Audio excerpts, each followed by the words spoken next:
Okay, चलिए दोस्तों, पुनः आपका स्वागत है एक और नई वीडियो के अंतर्गत। और इस वीडियो के अंतर्गत दोस्तों एक बहुत ही महत्वपूर्ण सूचना निकल कर आ रही है। आप लोगों को पता होगा कि आज से लगभग लगभग 2 दिन पहले न्यूज़पेपर के अंतर्गत एक बहुत ही कटिंग चल रही थी कि जो भी बाहरी राज्य के ऐसे विद्यार्थी है जिनका बीपीएससी 1.0 और बीपीएससी 2.0 के अंतर्गत सिलेक्शन हुआ है और उनको बिहार के अंतर्गत आरक्षण भी मिला है, उनको कहीं ना कहीं किसी ना किसी तरीके से बाहर निकाला जा सकता है, यानी कि उनकी नौकरी पर खतरा मंडरा रहा है, खासकर महिलाओं के ऊपर। क्योंकि आरक्षण जो मिल रहा था 50% का, वो महिलाओं को मिल रहा था, चाहे वो बिहार का हो चाहे वो अन्य राज्य को, सभी को दे दिया गया था वहां पर। ठीक है, तो वहां पर कई लोग जो है किसी और के ऊपर जो बोल सकते हो गलती मढ़ रहे थे, कोई कुछ और कह रहे थे। तो उसी के लिए दोस्तों आपका न्यूज़पेपर के अंदर ये कटिंग चल रही थी कि बीपीएससी को ये पूरा पता होने के बावजूद भी वो क्या कर रहे हैं, संज्ञान नहीं ले रहे। तो उसी के लिए दोस्तों आज एक ऑफिशियल लेटर जारी करा है बीपीएससी की तरफ से, शिक्षा विभाग की तरफ से। क्या है, आइए मैं आपको समझा देता हूं पूरी की पूरी कहानी क्या है और आखिर में जाकर इसका रिजल्ट क्या निकलेगा उसके ऊपर भी हम आएंगे। तो देखो दोस्तों, ये आप लोगों ने न्यूज़पेपर कटिंग देखी होगी आज से 1 या 2 दिन पहले। साफ साफ उसमें लिखा हुआ था, शिक्षक बहाली, दूसरे राज्यों की महिलाओं को दिया गया आरक्षण का लाभ, जाएगी नौकरी, ऐसे करके लिखा हुआ था। आपने पता होगा इस चीज के बारे में। लेकिन आगे ही एक न्यूज़पेपर कटिंग में यह भी लिखा हुआ था कि आरक्षण में सब कुछ पता होने के बावजूद भी जो बीपीएससी है वो संज्ञान नहीं ले रही है। तो उसी को लेते हुए दोस्तों आपका आज से लगभग लगभग 36 घंटे पहले ये लेटर जारी करा गया। इस लेटर के अंतर्गत यानी कि 22 तारीख को ये लेटर जारी करा गया। और इस 22 तारीख के लेटर के अंतर्गत क्या कहा गया, तो इसके तहत कहा गया कि राज्य के बाहर के निवासी इस अधिनियम के अधीन आरक्षण के लाभ हेतु दावा नहीं करेंगे। ये साफ साफ लिखा हुआ है कि जो बिहार के अंतर्गत आपका आरक्षण का अधिनियम 3/1992 के अधीन जो है ये नहीं कर सकते हैं। जो बाहरी राज्य के लाभ केवल उन्हीं को मिलेगा जो बिहार राज्य के अंतर्गत आएंगे, उन्हीं को केवल आरक्षण मिलेगा, बाहरी राज्य वाले लोगों को नहीं मिलेगा। ये एक लेटर करके जारी करा गया था ताकि वो बता रहे थे ऐसा करके जारी करके कि भाई केवल बिहार के अभ्यर्थी को ही ये आरक्षण दिया जाता है। और देखा जाए तो दोस्तों जो आरक्षण का पूरा नियम होता है उसके तहत भी यही कहा जाता है कि केवल जो बिहार के निवासी होते हैं, जो अपने अपने राज्य हैं, चाहे यूपी के हो, चाहे हरियाणा के हो, चाहे कहीं और राज्य के हो, उनको अपना अपना आरक्षण मिलता है। देखा होगा ना कई बार आपने कि आप अपने राज्य में तो एससी एसटी ओबीसी हो, लेकिन दूसरे राज्य में जाते हैं आप जनरल के अंतर्गत काउंट हो जाते हो। तो ये नॉर्मल सी बात है, हर राज्य के अंतर्गत ही देखने को मिलता है।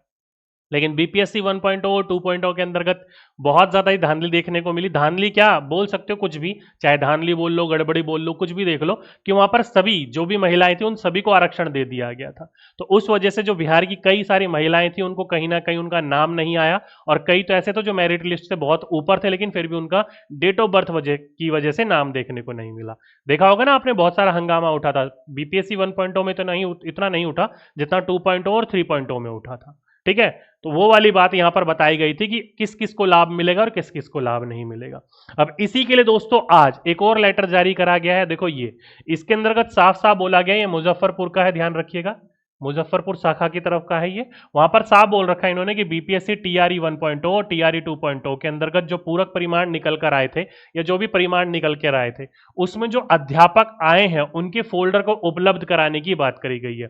यानी कि जोन जोन से भी अध्यापक सेलेक्ट हुए हैं उन सभी का एक फोल्डर बनाना है और उस फोल्डर को क्या करना है, जमा करवाना है। अब ये ऐसा क्यों है, तो अगर आप इसको विस्तार पूर्वक पढ़ोगे तो इसमें साफ साफ लिखा गया है कि बीपीएससी टीआरई 1 और टीआरई 2 के अंतर्गत जब रिजल्ट निकला था तो उस रिजल्ट के अंतर्गत चाहे आपके शैक्षणिक हो, चाहे प्रशैक्षणिक प्रमाण पत्र हो, चाहे विद्यालय के अंतर्गत आपका आने का प्रमाण पत्र हो, योगदान प्रमाण पत्र हो, जो रिजल्ट हो, वो सभी के सभी चीजें जो है यहां पर साफ साफ लिख रखा है कि आपको फोटोकॉपी का एक पूरा का पूरा फोल्डर बनाना है और उस फोल्डर के अंतर्गत जमा करना है। 3 कार्य दिवसों के अंदर उपलब्ध कराना है, ये सुनिश्चित करवाना है। तो मुजफ्फरपुर जिले के अंतर्गत ये कार्यवाही शुरू हो चुकी है कि भाई कौन कौन से शिक्षक किस किस प्रकार की देखने को मिली है।